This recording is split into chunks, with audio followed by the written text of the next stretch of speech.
Bom, a gente vinha falando sobre a importância de se ter um tempo durante o dia para que se dedique à oração ou à meditação e que existem diversas formas de se realizar a meditação. Uma das coisas importantes também é que nessas situações de maior perigo, nessas situações em que a gente se sente ameaçado, onde muitas vezes se sente tomado de uma impotência para lidar com situações que aparentemente ultrapassam a nossa condição imediata de se lidar com elas, a gente tende a recorrer a figuras de autoridade, a figuras de poder.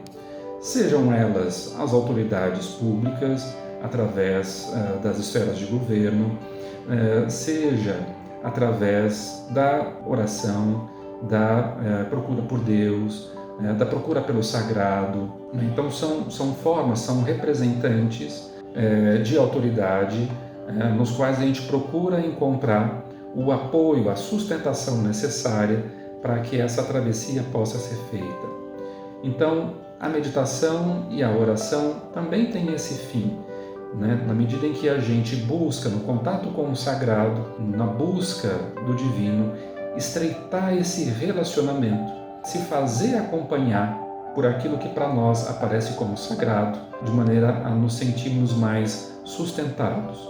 É importante, aí entra uma questão que eu acho bastante relevante, não tomarmos a dimensão religiosa ou a dimensão da espiritualidade como algo mágico, como uma solução mágica que simplesmente irá nos retirar magicamente da situação de dificuldade.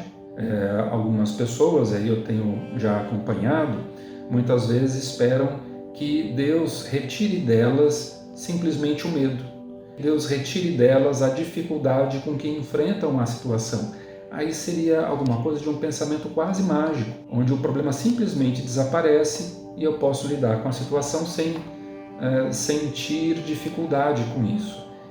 Não será assim. Vida espiritual, vida religiosa, oração, meditação não são respostas mágicas aos problemas, não são truques, né, que vão fazer com que se desapareça os problemas que a gente enfrenta. Muito oposto disso é justamente fazer com que a gente ganhe uma força interior para atravessar o problema, atravessar a dificuldade, nos fazendo acompanhar do sagrado, do divino, especialmente quando a gente vai se sentindo isolado mesmo.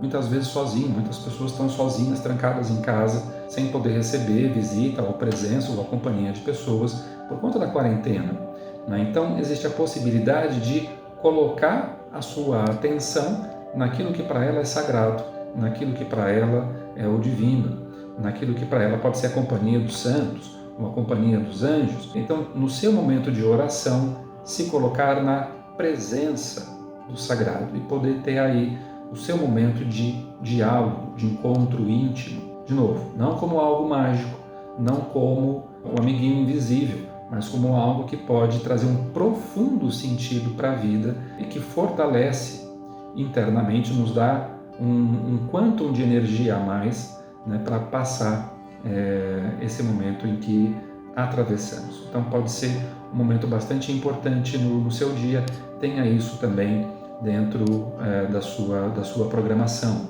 Algumas pessoas também estão aí com crianças em casa, que não estão indo para a escola, então tenha também para elas a organização de uma rotina, o horário de levantar, né? Até porque normalmente iriam para a escola de manhã, né? Então que tenham também um horário para acordar, um horário para as suas rotinas.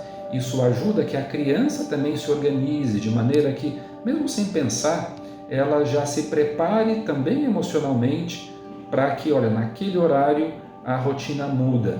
Então, aos poucos, ela pode brigar menos, né, com a mudança de atividade, né? Ou saber que naquele momento é hora de estudar, ou que naquele momento é horário de comer, ou que naquele momento é o horário de brincar com o irmãozinho, ou brincar com o cachorro, mas que as coisas possam ter horário, porque isso organiza não só o dia a dia da família, mas organiza também o mundo interno, ajuda a organizar o mundo interno, ajuda a lidar com essa situação de uma maneira menos frustrante, a aceitar melhor a situação. É importante explicar, né, de modo simples e que não seja aterrorizante para as crianças aquilo que está acontecendo. Então, isso também é uma situação que pode colaborar bastante. Então, ter essas rotinas, ter essa organização, auxiliar as crianças, assim como deixar também que as crianças ajudem na organização de casa. Muitas crianças gostam, até como uma espécie de brincadeira, de ajudar o adulto, ajudar a mãe, ajudar o pai, ajudar o irmão mais velho a fazer alguma atividade. Então, quando isso é possível, deixa a criança também participar da rotina da casa, que ela não seja apenas aquela que só recebe, como alguém que não precisa fazer nada. Não, que possa também contribuir. As crianças gostam, elas acabam se divertindo com isso e têm uma satisfação muito grande em sentir que está ajudando alguém, que está participando. Então pode ser alguma coisa muito, muito importante. Do ponto de vista de uma vida de espiritualidade, às vezes muita coisa se imagina a esse respeito no que se refere às crianças. Não só as crianças, mas os adultos, os seres humanos, trazem dentro de si figuras do divino, imagens de onipotência que aparecem do psiquismo humano.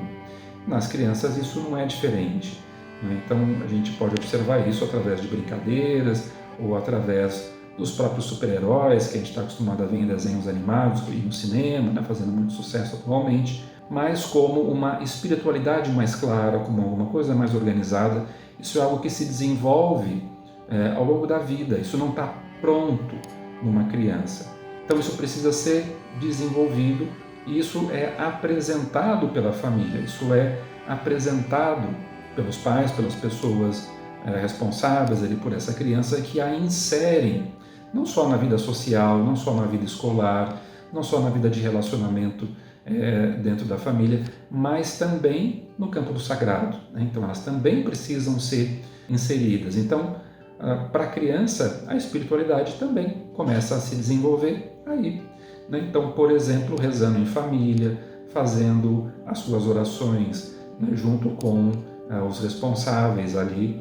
E existem pesquisas muito interessantes que vão mostrando que os pais que têm uma vida religiosa mais constante, como isso protege os filhos em relação ao uso de drogas, por exemplo, na adolescência, né? Como isso protege os filhos, como isso tende a mudar ao longo do tempo hábitos para hábitos mais saudáveis, hábitos que protejam a vida. Então, pessoas, famílias que têm uma vida de religiosidade intrínseca têm melhores hábitos de saúde, têm melhores relacionamentos sociais, desenvolvem melhor vida em família.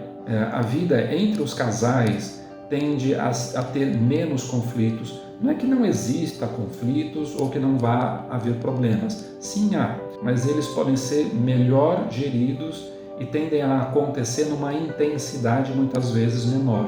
Então, isso permite, especialmente nesse momento que atravessamos, que as tensões que normalmente podem acontecer por um tempo longo de convivência num ambiente fechado possam ser geridos de uma maneira melhor. E aí entra, por exemplo, também a questão do perdão, de se reconhecer quando se erra também, né? Então, fazer uma autoavaliação, uma autocrítica, examinar as próprias falhas e aquilo que é necessário mudar. Porque hoje também é muito comum se ouvir dizer que eu não mudaria nada na minha vida. Poxa vida, não tem nada que precisa ser revisto ou melhorado? Então, o que a gente pode melhorar? Esse tipo de autocrítica, de meditação também é importante. E isso também colabora bastante com esse momento, de modo que os atritos possam ser menores. Para esse momento, seria isso que eu gostaria de compartilhar com vocês. Espero que possa colaborar. Um grande abraço a todos e espero vocês numa próxima oportunidade. Um grande abraço. Até mais.